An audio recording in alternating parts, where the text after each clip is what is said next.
Então, são os estudos que demonstram. O grande problema está aí, porque a gente aprende tudo isso na faculdade, o nosso sistema esquelético, nervoso, circulatório, gestório, muscular, e o estomatognático acaba sendo a confluência de todos eles. E ficou faltando o quê? A gente aprendeu que o sistema endocannabinoide. O sistema endocannabinoide, como eu falei, é uma coisa muito recente, que surgiu aí tem pouco tempo, né? A gente pensar década de 90, né? 40 anos no máximo aí que as pessoas estão estudando.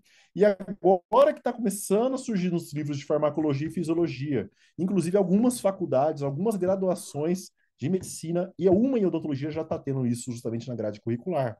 Daí a gente vê a importância que tem de a gente entender que ao menos existe esse sistema no nosso corpo e quão importante ele é justamente na modulação de diversas patologias e processos fisiológicos do nosso organismo. Por que ele acaba sendo muito importante? Porque ele que promove o equilíbrio, a homeostase de todos os demais sistemas do nosso corpo, seja o nervoso, circulatório, digestório, esquelético, linfático. Ou seja, ele traz um equilíbrio, ou seja, você vai ter o quê? Uma alta temperatura corpórea, você vai ter que diminuir essa temperatura corpórea. Quem controla isso é o sistema endocannabinoide. Pertwee, um dos grandes pesquisadores do mundo, para vocês verem o currículo do Pertwee, ele está na escala entre os grandes 5 pesquisadores do mundo. Ele é médico, ele é fisiologista e ele é químico, todo formado pela Oxford. Ele sintetizou muito bem, né, no seu livro, um anuário, que eu falo que é uma bíblia, tem quase 1.000 páginas só de tratado de cannabis medicinal dos Estados Unidos. Ele sintetizou justamente isso, porque ele trabalha, o nosso sistema do canabinoide, ele é responsável pela nossa memória, pelo nosso aprendizado, a cognição, sono e ciclo circadiano. Vocês sabem que vocês lidam com dor, não adianta, a gente vai ter nossa tríade. Você não vai tratar a dor do seu paciente. Se você não modular a questão da ansiedade e do sono desse paciente, você não vai conseguir ter sucesso na modulação da dor. A mesma coisa você vai ter o quê? O processamento emocional. A gente sabe hoje o estresse, a ansiedade, né? Todo mundo convive com isso. Não existe aquele, eu quero viver um paz no amor. Até o Papa, até o Buda tem ansiedade, né? Não tem como a gente controlar isso. E a gente já está saber lidar com esse processamento emocional, dessas circunstâncias muitas vezes agradáveis da vida, né? As respostas inflamatórias imunes, vocês vão ver que eles atuam diretamente também nessa questão, justamente você melhorar a capacidade imune do nosso organismo, além do metabolismo e apetite de digestão. Uh, isso eu quero mostrar para vocês que nosso corpo ele possui receptores canabinoides praticamente em todas as áreas, tá? Na face é a concentração maior, pois o cérebro é rico em receptores canabinoides, mas nossa pele, nosso osso, nosso músculo, todas as estruturas do nosso corpo, as células imunes, tá, pessoal? Por isso que os trabalhos hoje publicados nas grandes revistas internacionais, no Nature, a Hopkins já falam, já demonstraram que após Covid, a sensação pós-Covid, quem utilizava canabidiol, você conseguia quebrar aquela cascata inflamatória que tinha no pulmão, ou seja, desenvolvia formas mais brandas ou mais leves da Covid, principalmente na época que não existia ainda a vacina. Então, tirou muita gente da beira da cova, praticamente, você está utilizando o canabidiol. Porque além do efeito de você estimular o sistema imune, qual era o tratamento, por exemplo, da Covid? Você administrar o quê? Anticoagulante. E o CBD por si só é esse anticoagulante. Você vai evitando o quê? Os microtrombos.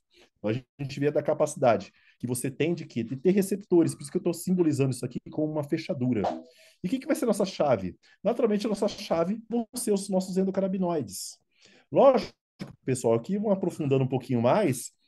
O CBD ele tem capacidade de atuar em diversos receptores do nosso corpo, inclusive aqui mitocôndria. Né? Então não adianta, por exemplo, aquele paciente quer emagrecer, quer fazer uma atividade física, ele vive cansado, sem disposição, porque ele às vezes não está com o estímulo adequado no sistema endocannabinoide. O sistema endocannabinoide está em completo desequilíbrio. Vou tirar o ossinho do meu cachorro aqui, que ele não para de ouvir esse osso aqui, faz um barulho danado. E outros receptores, por exemplo, aqui eu posso dizer que ele atua, como eu falei, esse receptor serotoninérgico. Esse vocês conhecem bem, né? O RPV1, receptores vaniloides, muito correlacionado ao quê? A dor neuropática. As nossas células, por exemplo, no citoplasma, a gente possui receptores canabinoides. GPR55 já está sendo considerado, por exemplo, o receptor canabinoide tipo 3. Onde tem muito? Nosso osso. Está muito correlacionado ao quê? A remodelação óssea. Então, os trabalhos já demonstram justamente da capacidade de você atuar na remodelação óssea diretamente, você potencializando o quê? A atuação dos osteoblastos e inibindo a atuação dos osteoclastos, né? Além dos receptores tipo 1 e tipo 2 também. Então, a gente vê da importância que a gente tem, não só de entender o nosso sistema estomatognático, mas também o nosso sistema endocannabinoide, pois aqui a face é justamente isso. Nós lidamos com vasos sanguíneos, com nervos, com músculos, com ossos, com dentes, com glândulas, com tudo. E quando eu falo isso para os médicos, eles ficam assim, caramba, dentista não lida só com dente. Por isso que eu falo, é tão complexo, né? Quando você vai num médico, às vezes você vai lá, por exemplo, num geologista para lidar com o seu sistema circulatório. Você vai, por exemplo, no neuro para lidar com o do nervo. Nós, dentistas, acabamos atuando com tudo, né? Então, a gente tem que entender esse sistema, que o tão complexo que é.